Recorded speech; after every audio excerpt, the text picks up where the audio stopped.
എന്താണ് ശരിക്കും ഈ വി ഗാർഡ് എന്ന് തന്നെ പേരിടാൻ കാരണം?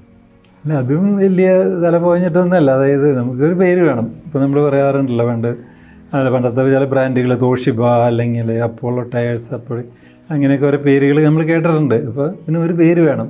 അപ്പോൾ വോൾട്ടേജ് പ്രൊട്ടക്റ്റ് ചെയ്യുന്ന ഒരു സാധനം, അത്രേ ഉദ്ദേശിച്ചുള്ളൂ. അപ്പോൾ വി ഗാർഡ് ഞാൻ തന്നെയാണ് അതൊക്കെ എഴുതി ഒരു വട്ടമൊക്കെ വരച്ച്.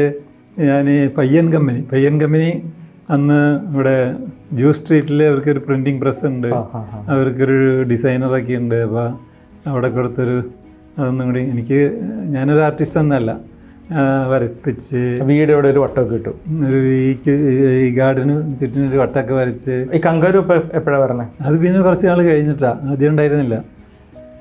പിന്നെ എനിക്കിപ്പോൾ ഓർമ്മയുണ്ട്, ഒരു ഇടപ്പള്ളിയിലുള്ള ഒരു ആർട്ടിസ്റ്റ്, അയാൾ ഈ പരസ്യ ബോർഡുകളൊക്കെ വരച്ചു കൊടുക്കുന്ന ആളാണ്. അപ്പോൾ അയാളുടെ ഒരു സഹായം ഞാൻ എടുത്തു ഇങ്ങനെ ഇതൊക്കെ ശരിയാക്കാനായിട്ട്. അങ്ങനെ ഞാൻ പറയും, ഇത് പടിപടിയായിട്ട് 48 വർഷം എടുത്തു ഇത്ര എത്താൻ, ഇത് വരാനായിട്ട്.